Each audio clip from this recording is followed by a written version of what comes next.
This is LBC. From Global, leading Britain's conversation, The Nigel Farage Show. Mr. Nigel Farage. Thank you, Donald. Well, as Donald Trump is, as we speak, in the air, coming to Europe, and of course he's going to the NATO summit, he's coming to London, Scotland, and then off to Helsinki to meet President Putin. And Donald Trump has said that the UK is in a state of turmoil. And amidst all this drama, two more resignations today. Ben Bradley and Maria Caulfield, both vice chairman of the Conservative Party. Maria Caulfield, who's the MP from Lewis, said, talking about, of course, the Chequers deal, this policy will be bad for our country and bad for the party. And Mr. Bradley, Ben Bradley, who's the MP for Mansfield, said that he wants an outward-looking nation in control of our own destiny and does not believe that what happened to Chequers would allow that to happen. Now, Mrs. May, who, as you know, regular listeners, I've been criticising for about a year and a half now, fairly consistently. You have to give her credit for one thing. She's certainly resolute. Here she is speaking today. On the issue of where we are in terms of the Chequers agreement and the proposal that will be coming out in more detail later this week with the white paper, that absolutely keeps faith with the vote of the British people. We will bring an end to free movement, an end to the jurisdiction of the European Court of Justice in the United Kingdom, an end to sending vast sums of money every year to the European Union. We'll come out of the common fisheries policy, we'll come out of the common agricultural policy. But we will do this in a way which will be a smooth and orderly Brexit, a Brexit that protects jobs, protects livelihoods, and also meets our commitment for no hard border in between Northern Ireland and Ireland.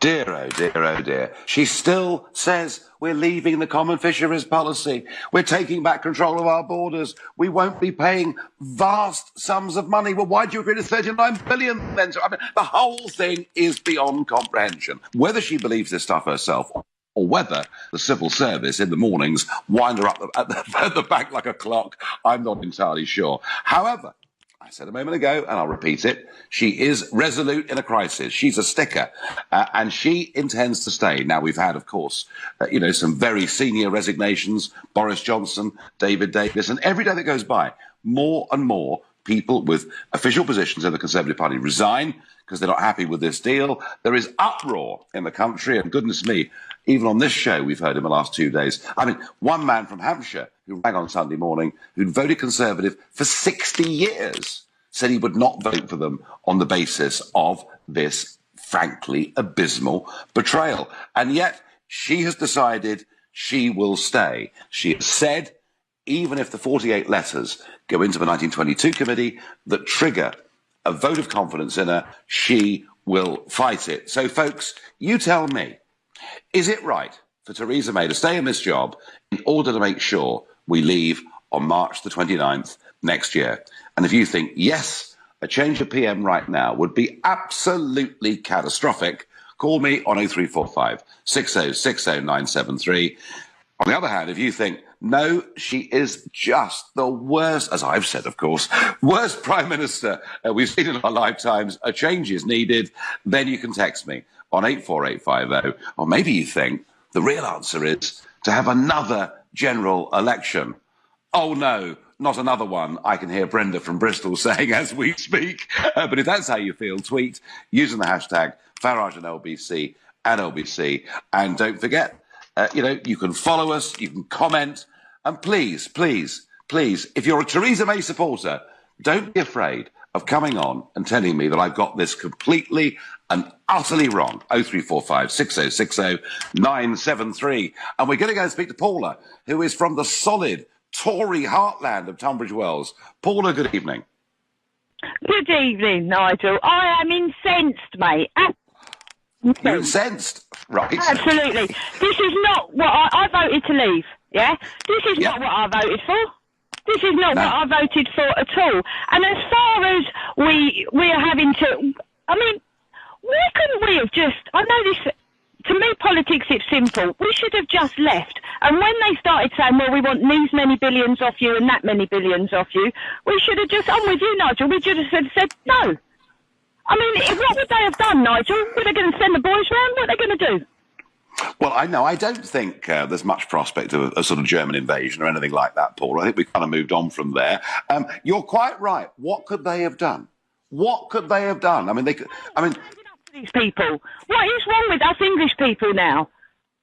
Well, it's because, Paula, we've got a gutless, useless, spineless career politician leading us. She needs to go, and I said yesterday when I was listening to I'm a district nurse, so I drive around all evening listening to LBC. Yeah. Listening to it yesterday, and I thought to myself yesterday, the most honest she could do now is to fall on a sword and just leave quietly. Clearly, this lady has not been up to the job. Clearly. Paula, I can't disagree with a single word you've said, and you said it with passion. Paula, you're a star. Thank you very much indeed. Let's go to Pavan, who's calling from Southall. Another new caller to this show. Good evening. Good evening, Nigel. How are you? You all right? I'm very well. It's a pleasure to have you on. So, come on, is it right that she weathers the storm, you know, the Borises, the David Davises and everybody else? Is it right that she stays on? Because she said today, you heard the clip earlier, that she will deliver Brexit for us. She's not going to deliver anything. She's finished. She's toast. That's why Boris Johnson has resigned. That's why David Davis has resigned. All they care about is their own jobs. They want to be PM. Boris wants to be PM. That's the only thing they care about. 2000. I'm sorry, go on. You were going to speak. No, I want to take issue with you there. I do actually believe David Davis is a very principled man.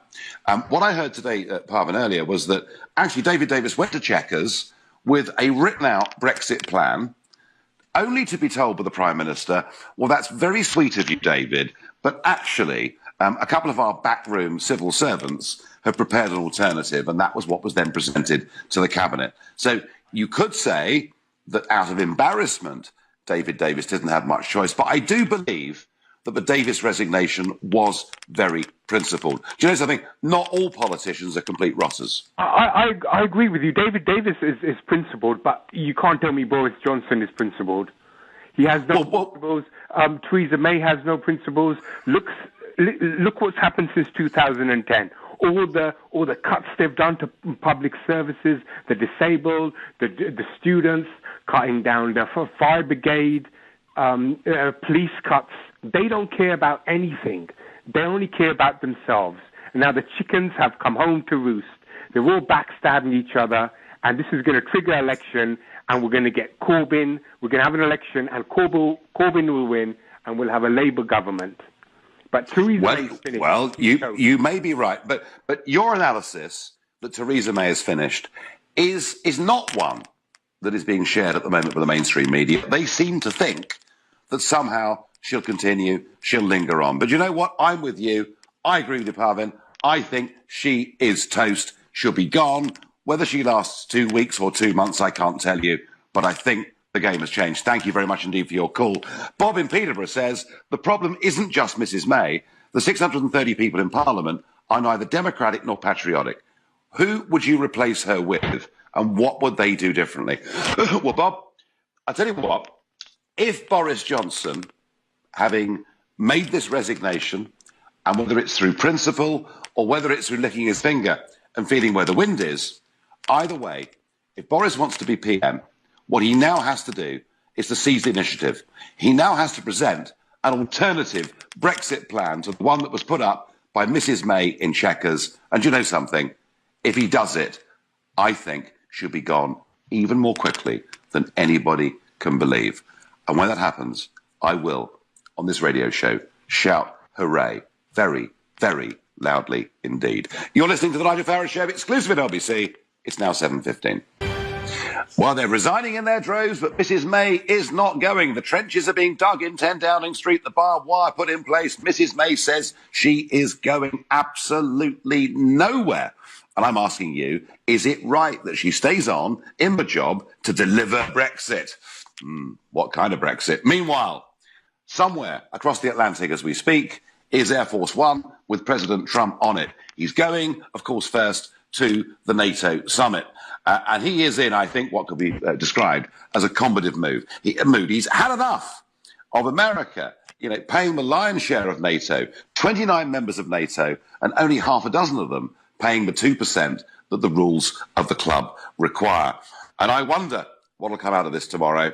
I wouldn't be surprised if Trump was in that meeting for a very short period of time and then decided to leave. And what you'll hear by lunchtime tomorrow on mainstream media is President Trump threatening to pull out and European security being damaged and threatened because of President Trump. And what they're all forgetting is this. Mr. Juncker wants his own balmy army. He wants a European army in place by 2025, and he's telling all the members of the European Union they can do it by paying 1% a year, not 2% a year. The only thing threatening the security of European citizens is not Donald Trump, it is the European Union's own ambitions. Whether that comes out tomorrow or not, I don't know, but I feel that very, very passionately. Back to Mrs. May. Does May stay or does she go? I want to go to Jeff in Edmonton. Jeff, good evening. Good evening. Looking at it all, looking at that Chequers meeting, it's quite obvious to me that she's either suffering from some cognitive dissonance or, at worst, political subversion and collusion, which I believe is the latter. She is a fully paid-up globalist, and we know she is loyal to the European Union and their agenda. It's quite obvious when they're telling you one thing and they're doing another. Jeff, are you seriously telling us on LBC that the British Prime Minister is an outright liar and a conspirator with the globalist project? Correct. Correct. Well, Jeff, that's a bit harsh, isn't it? I mean, maybe she's just somebody a bit out of her depth, struggling. I'm just going by the evidence. It's quite obvious. We all know what's going on. Trump knows what's going on. That's why he isn't showing us the respect, because he knows that we, through her, are sitting on a sinking ship. Everything in America is going up, up, up. Everything's positive. Everyone's enjoying themselves, watching their society grow and build. He's slashing regulations. He's doing everything that someone who actually cared about their country is supposed to do. On the other hand, we have Mrs. May, who's making us all these promises, but keeping none of them. Now, what other reason would they do that if she didn't have a dog in the fight when it comes to keeping us in the EU? Jeff, I have to tell you, you are not the first caller I've had on this show that thinks that May actually is effectively working for the other side and a fifth columnist for the European Union. It sounds wildly conspiratorial, so I couldn't possibly agree with it. But I have to confess, something is wrong somewhere. Jeff, thank you for your frankness. Let's go to Alicante in Spain, to Peter, a new caller to this show. Welcome, Peter. Hello, Nigel. It's a real pleasure to speak to you, sir. Well, pleasure to have you on. I'd like to just agree with your previous caller, actually. I kind of think that way. But what I'd like to sort of point out is I'm a bit of a news junkie. I sort of look at all the newspapers. I don't read the newspapers, but I look at all the comments online.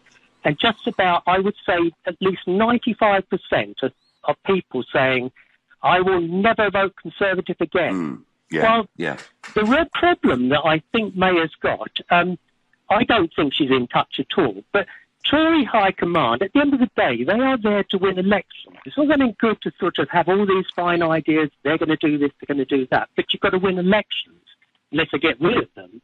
And my view is that suddenly they're going to wake up and say, God, we're 20% behind at the points in the opinion polls. We're going to have to do something here. And yes. Get rid of May. Peter, when these backbenchers and the scores of them who believe in absolutely nothing, went to a nice school, went to Oxford, became a researcher, now they're an MP. Most of them couldn't get a job in the proper world, and they've never had a job in the proper world. All they care about is being re-elected as MPs, and I mean it. I know it. I've been an MEP myself for nearly 20 years. I know these people. You're right. Once they realise that if she stays there sunk, then suddenly they'll find their principles. But that may take a little bit of time, Peter, because at the moment, the opinion polls are showing, well, the Tories down a couple of percent, Labour up a couple of percent, but nothing to really panic about. Peter, I have to say, Brexit was an earthquake, but maybe Brexit was the first earthquake in British politics. Maybe what we now need, actually, is for the Tory party not to continue existing in its current form. Because, clearly, you cannot have a party as deeply divided as this. Maybe, Peter, do you think there's the room or the need for a new centre-right party in British politics? Without a doubt. I watched the UKIP leader in the European Parliament, I think it was 2 or 3 days ago. I saw it on YouTube. Yeah. He came over really very well, but apparently he is finishing in March. I honestly believe you are going to be the salvation of the country if you take over, even if, let's say, UKIP got 20 or 30 seats. You could hold the balance of power and you could actually stop Labour, Liberals and Conservatives carving the country up. You could have the power and we need you, honestly. Peter, if we had a proportional representation system, I have no doubt in 2015, as leader of UKIP, I could have won 120 seats in Parliament. We have a first-past-the-post system. It's tough to break. Thank you for your kind words. It's naive to slur politicians as power seekers. Gaining power is the only way they can affect change, says Michael. Well, Michael, that may be true, but believe me, most of them are just simply careerists. I got the impression that we're not leaving. Why did I bother to vote? Holly, you know something? There are probably, as we speak, millions of people up and down the land saying, why did we bother if our politicians are not going to deliver? And that's the real betrayal here. Let's not get stuck in the weeds about the single market and the customs union. The fact of it is, our political class and many of their friends in the mainstream media are doing their best willfully to overturn the greatest democratic exercise in the history of our country. That's how I feel about it. How does Angela in Beckton feel about it? Another new caller to our show. Good evening, Angela. Good evening, Nigel. How are you? I'm all right. I just can't wait for this Prime Minister to be got rid of so we can get Brexit. You feel the same, do you? I'm furious, Nigel. You're furious? I totally agree. I don't know why we voted. I really don't. I actually think you need to come back. You need to come back now because I think you are the only man for the job. Absolutely. I think this country is going to be stuffed without you. And if Conservatives get vote, if there's another election and the Barmy Army Labour get in, well, it's going to be even worse. It's going to be even worse. Angela, what about Boris Johnson? With the best will in the world, I can do what I do, and I can hopefully change opinion, shift opinion, and maybe I've done more than my bit of that over the years. But Boris is the man who potentially, if enough Tory MPs decide to back him, could become our Prime Minister in the next month or two. Is Boris the man, Angela, to save our country, in your view, as a Brexiteer?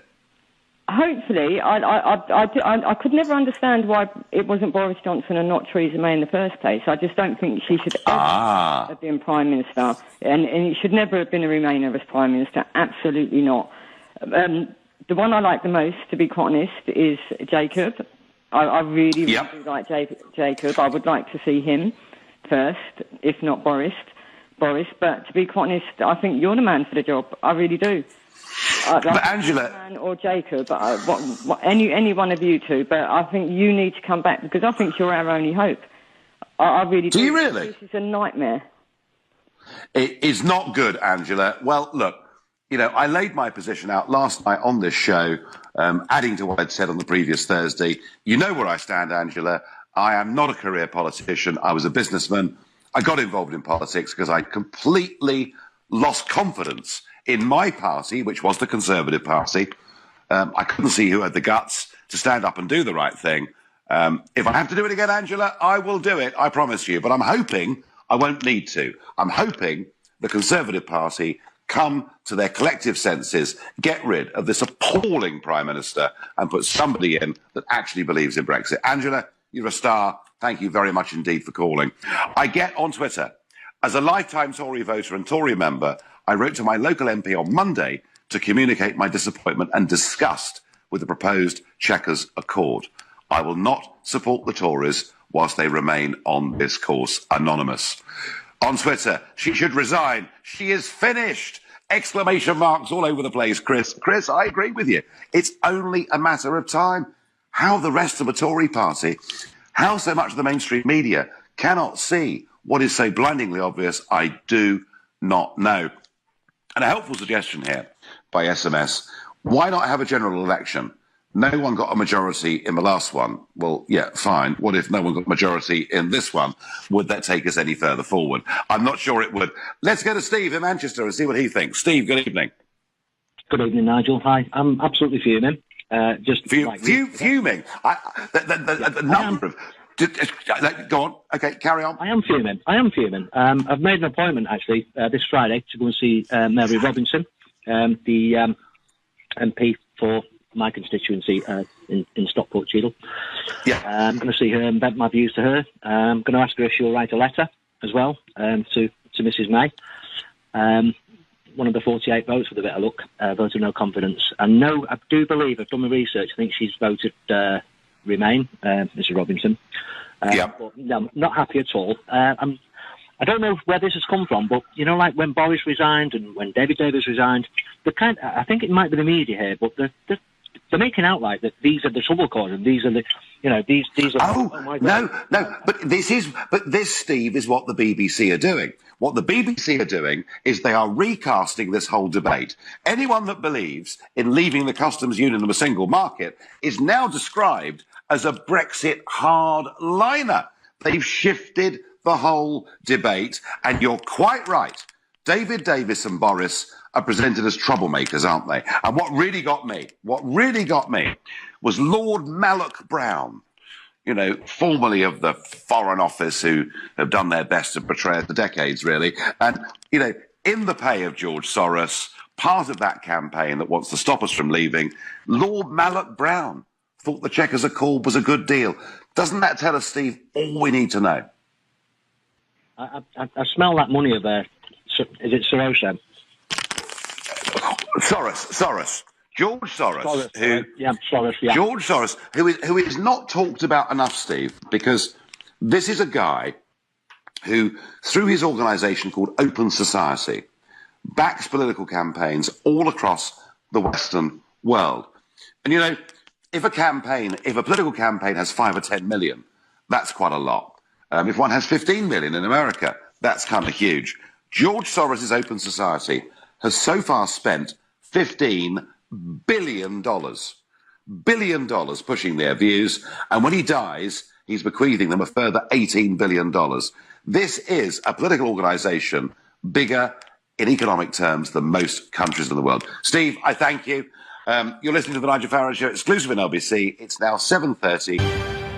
Well, I'm asking you, should Mrs May stay to deliver Brexit? So far, I'm getting calls. You're telling me you're furious, you're angry, you're done, you'll never vote Conservative again. Please, someone tell me she's doing a good job and she's the right person to stay. You can do that by calling 0345 6060 973. Though I do begin to think that the London Conservative Party have not actually got a clue how angry their voters in the country are. And I've said it before, I've written it before, if Brexit gets betrayed, be prepared for a backlash unlike anything we have seen in modern times in our country. I said that back last July when I first wrote and said the great Brexit betrayal had begun, and I believe it strongly. And I think tonight, what I'm seeing from your calls and your reactions from all over the country is that, in fact, that is the case. Now, before I go back to that, Trump is heading to NATO, where he's going to tell them, pay up or we're off, and it'll be very dramatic. Then, of course, he comes to the United Kingdom. Now, he has always done his very best to be very polite about Mrs May, who very often does her best to condemn and criticise things that he does. I mean, for example, she said how disgraceful it was that children were separated from their parents at the Mexican border if they were entering America illegally, without telling the House of Commons at the same time that we do exactly the same thing at Dover. But hey, there we are. But it's going to be very interesting. Trump believes in Brexit. Hey, I know that. That's why I shared a stage with him in Mississippi back in August 2016. I won't speak for the president, and I wouldn't ever want to breach any confidences, but I can tell you that there are many other members of that administration deeply frustrated for the way Mrs May is handling Brexit, because they see it effectively as closing the door to a closer trade relationship with the United States of America. A lot of speculation about what Trump will and won't do. Don't forget number 10, as part of the protocol arrangements for the trip, told the Trump administration he must not meet Nigel Farage when he's in the United Kingdom. I mean, quite extraordinary that should even be part of the negotiations. But Trump today was speaking on the lawn of the White House, preparing to head off for Europe. And here's his thoughts on what's happening in the United Kingdom. So I have NATO, I have the UK, which is in somewhat turmoil, and I have Putin. Frankly, Putin may be the easiest of them all. Who would think? Who would think? But the UK certainly has they have a lot of things going on. Well, there you are. So, who would have thought the Putin meeting could have been the easiest? Hey. But then, fascinatingly, he was asked a question about the turmoil, as he described it in British politics, and he had something to say about the former Foreign Secretary, Boris Johnson. Hear this. Boris Johnson's a friend of mine. He's been very, very nice to me, very supportive. And maybe we'll speak to him when I get over there. I like Boris Johnson. I've always liked him. Well, folks, I think you can work that one out for yourself. Pretty clear to me that relations between the President and Mrs May are going to be extremely frosty. However, Theresa May was herself today at a press conference describing to the country just how much she's looking forward to Trump's visit. I'm looking forward to seeing President Trump not only at the NATO summit, which is coming up on the next couple of days, but also obviously when he comes to the United Kingdom at the end of the week. There's much for us to discuss. As you know, the special relationship we have with the United States is our longest and deepest defence and security relationship particularly. So we'll be talking about those issues, but also talking about trade issues. As we know, there are particular issues between the European Union and the United States because of the trade tariffs issue at the moment when he imposed those tariffs on steel and aluminium, and the European Union responded. But we'll be talking positively about how we can continue to work together in our special relationship for the good of people living in the UK and the United States, and actually for the wider good, because that is what our relationship has helped to underpin, the security of Europe and more widely. So it's all hunky-dory, according to Mrs May. Everything is going to be absolutely wonderful. Tea and scones in the afternoon and no difficulties. Believe me, that is not going to happen. And I think that Mrs May and Mrs Trump are likely to have very, very frosty meetings indeed when he comes to London on Friday. Will he meet Boris Johnson? That would be absolutely fascinating. If he does, then you know exactly where his money is going. Now, rage, anger, but some of you are standing up and defending Theresa May. Matthew says to me, as an ex-Tory voter, I'm starting to have some hope that common sense will prevail and close ties to Europe will remain. Not all Tories want Brexit. No, Matthew, not all Tories want Brexit, but the nation wants Brexit. It voted for it in it's supposed to be a free and fair referendum. Let's at least call it a referendum. And we voted for Brexit, and that is not being delivered. That is why I view it as a betrayal. Now, let's go to Maidenhead, Mrs May's own constituency, and speak to Hugh. Good evening, Hugh. Oh, hello, Mr Farage. Thank you for taking my call. I'm afraid I'm going to have to be something of a heretic in this particular discussion because I do support Prime Minister May 100%. Can I just ask you, Hugh, before you can, by the way, you can absolutely say your piece, but cards on the table, are you a member of the Conservative Association in Mrs May's constituency? No, I'm not. I'm just an ordinary lower middle class teacher living in Maidenhead, but I have a great deal of admiration for Mrs May. Okay, tell us, Hugh, lay out the case why she's the right person to stay to see us through the Brexit process. Mrs May has probably the most difficult job of any Prime Minister since the end of World War II. There's no doubt about it that if we leave, the discussion relating to leaving the EU is extremely complex. Let's simplify it by saying what she's got to do, or trying to do, is to balance the desire of a slim majority of the United Kingdom citizens to leave the EU with the economic well-being of the EU that will follow that departure. But Hugh, isn't Hugh? And it's so easy to criticize. Just quickly, isn't the economic well-being of the United Kingdom more important than the economic well-being of the European Union? Yes, it is. Okay. Any other questions? Let me ask you a question. You've asked me one. Why don't I ask you one? Let us supposing for a moment that you were the Prime Minister of the United Kingdom.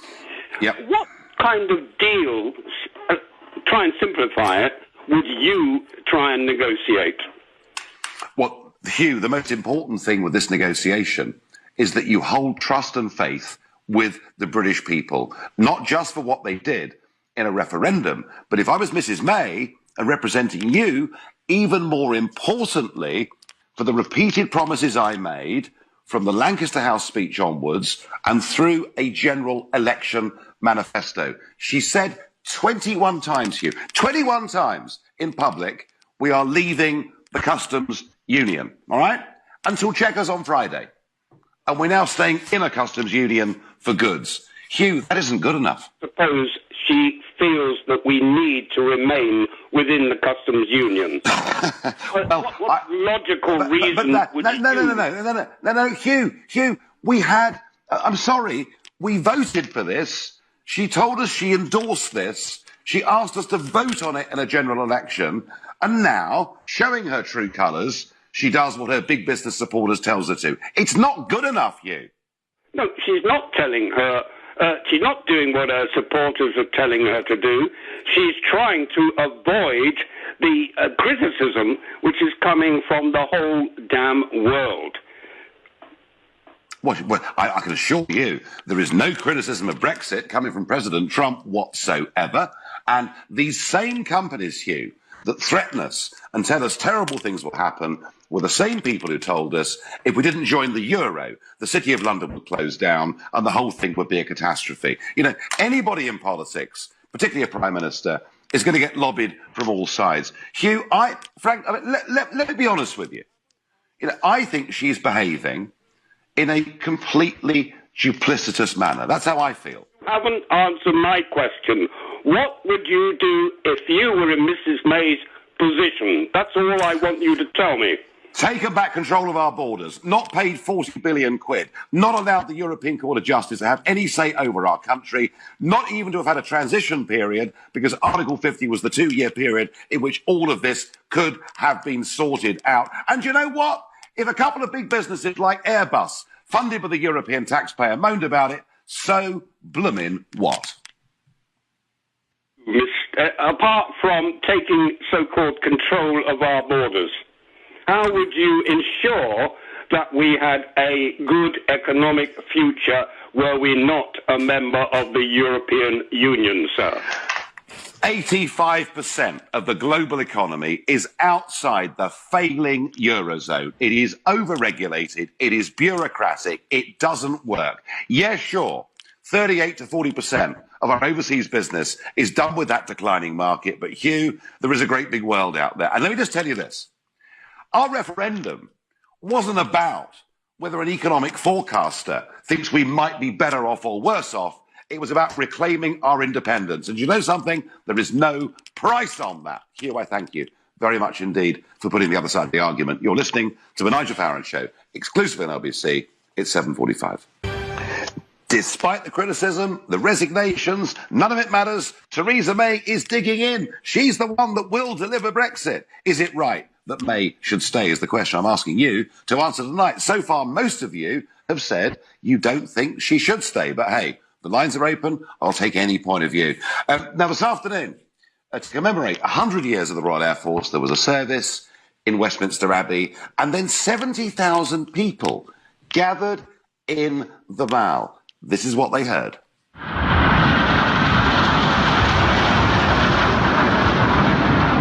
So everything there from F-35 stealth fighters going all the way back, you know, to World War II planes and World War I replica planes. I think it was the biggest ever fly past over Buckingham Palace. And those of you that listen to the show will know I've done a lot, you know, back in April on the 100 years of the Royal Air Force, including interviewing a 1940 veteran, of which there are very, very few left indeed. But the one thing about today that I think I'm going to take away is what the Queen said. And the Queen said, "I remember the Battle of Britain being fought over the skies above us, and we shall never forget the courage and sacrifice of that time." Not only beautifully crafted, powerful and passionate words, but it just makes you remember just how long the Queen has been part of our national life in this country. You know, on the throne for 66 years, a truly extraordinary woman. I know it's impossible, and perhaps it sounds stupid, but I do really rather hope she lives forever. Now, politically, I hope Theresa May lives for a very short period of time indeed. I think she's a catastrophe. I think she's betraying Brexit. That is my feeling. We've heard counter-arguments from her constituency and, of course, by text. But Michael says to me on a text here, and I agree with him, I'm not sure Theresa May understands the extent to which anger is now turning to rage. She may be resilient, but she's not remotely in touch with the people of this country, and, capital letters, she must go. Michael, I think that's the way the country is turning. I'm not sure the MPs on the backbenches and much of the Westminster-based mainstream media have really caught up with this. Let's go to Wimbledon. Let's go to Sarah, a new caller to this show. Sarah, good evening. Good evening. So I've waited quite a while, so sort of things have changed. Yes, for instance, look at the Queen, how, like, you know, she's just an amazing person, just gets on with. I feel as a woman, I've had a business for 24 years. You have your ups, you have your downs. But I feel that Theresa May is just weak and pathetic. And my anger has overboiled. I've never called your show before. I know. You know, I'm very quiet. I don't really say much about anything in my life. I just get on, put my head down because I have to. Because when you have a small business and you're paying business rates, rent, wages, you have all these things. Really, I can't, and this it's now boiled me over to, when you vote and you put a vote in, whether you like it or you don't, you have to go with it. And she's just let us down. And I feel like she's being pathetic and weak. And as a woman, that's more annoying for me. Because I look at her and I just think, where is your guts and your gall? What are you doing? You know, just show us some leadership. Just say, this is what we could do. You know, it sounded good a while ago, a couple of weeks ago. She sort of said, what we're doing. It sounded, she made all the right noises. All the right noises. She sounded like Boadicea, didn't she? Or a modern-day Margaret Thatcher. But I'm not sure she meant any of it, Sarah. I mean, Sarah, it's interesting. You know, there are 5.2 million people in this country like you. They're running small businesses. They're working as sole traders. Do you think Theresa May has any understanding of the impact legislation passed by the European Union and elsewhere has on your business? Can I tell you, all these rules and regulations that come in every time, we have to, I know it sounds ridiculous, it changes everything, we have to pay solicitors, we have to, you know, whatever business you're in, it changes a lot of things. And when you're running on a margin and then they double your business rates and then everything else, I don't really mind about that necessarily because I want to give back. But when now we come to this, you know, I honestly feel like she doesn't believe in us as a country, and I believe in us as a country. I believe in the United Kingdom. I believe in us. I believe we can be winners. We're not losers. We'll be great. Why can't anyone else? I hear these people call, and most of this evening's called Angela, brilliant, fantastic. District wasn't she good? Yeah. What are other people not getting? I just can't understand how they are just not getting it, you know. And Sarah, can I ask you, are you normally a Conservative voter? Well, I've sort of deviated over the years because I'm a very working class girl from a council background, really, and I've sort of made good because I've worked really hard. So from my parents' point of view, I was always Labour, and then as the years have sort of gone on, I've sort of changed and whatever. So yes, I probably am now. But now I don't know. I voted UKIP, and I wanted you. And you know that Angela said we need you back, and you're the only person that I watch on television that when they ask you a question, you actually give an answer. The rest of them, it's flannel. But Sarah, I thought that's what you were supposed to do. Yes, I know, exactly. But just do it. When I can't remember what programme, because I watched so many. You were on a politics programme with that Greg that. And you were answering everything, being very measured with your responses. Everything was good. And he just was. And I thought, good God, man, we're not. You know what? I feel that this is what's upsetting me. Right, I'm not highly educated. I had I went to comprehensive school locally. Don't worry about my exam results. Sarah, you've been through. I can tell you've been through the University of Life, haven't you? Yes. But what annoys me is does Theresa May, does she think we're all stupid? Because, all right, we might not have IQs of whatever, we might not have A-levels, we might not have... Do you know what, Sarah? Yes, she thinks we are stupid. She thinks you're very stupid down there in Wimbledon, and she thinks she's going to get away with what she presented at Chequers last week, and she's not, is she? No, because I'm going to tell you now, I've never ever protested in my life about anything. But you know when you said earlier was the best thing you've said, actually, for ages... I will. You know when you said there'd be an uprising type of thing? Yeah, I did. I've never felt so angry in my life. I will trudge the streets. I will actually go and do. I feel that angry. I am. Okay, Sarah, fabulous call. I must move on. I've got to go to Sally and Lewis, a new caller to the show. Time is running short. Sally, good evening. Yes, hello there. I'm a full back review, but I'm thinking Mrs. May, no one else wanted the job that she's doing. Boris did. Yes, but she's got no backing from her cabinet. All they're after is their own careers. Well, there may be some truth in that, Sally, and politics can be an incredibly selfish game, and they're very, very good at stabbing you in the back. And I do accept that point. However, Sally, let me ask you, has she been straight with the electorate about Brexit? No, because she should never have been Prime Minister because she didn't want to go. She wanted to stay in the EU. She should never have been picked in the first place, but she didn't have a choice. She was put in it for a convenience. Well, she could have said, no, I don't want to be Prime Minister, but clearly she did want to be Prime Minister, so she did have a choice. I mean, look, Sally, actually, Boris probably... for right or wrong, and I like Boris personally. I mean, he flip-flops on issues, and he's a bit too PC for me. But Boris probably would have become Prime Minister, and then Gove stabbed him, didn't he? Yes, but he's got no idea how ordinary people live in this world, in this country. He's mega rich. He's not living on the level that we are. And what people wanted to get out. That they just haven't got an idea how normal people are living. Sally, do you think Theresa May has any more idea about ordinary folk than Boris Johnson? Yes, I would have said so, yes. She's more on our level than whatever he is. He's very rich pickings.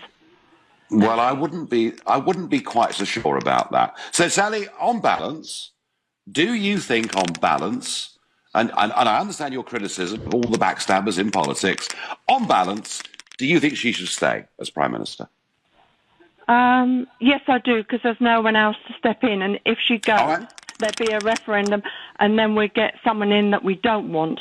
All right, fine. Sally, thank you very much indeed. I've got to end it there. I have to tell you, the passion, the rage, the anger at this complete sellout and betrayal of Brexit and Mrs May's role in it, I think was clear tonight for all to see. You've been listening to the Nigel Farage Show here on LBC. I'll be back tomorrow night at 7, no doubt with new dramas. Coming up at 10 tonight, it's Ian Collins. But up next, it's Clive Bull. Nigel, thank you.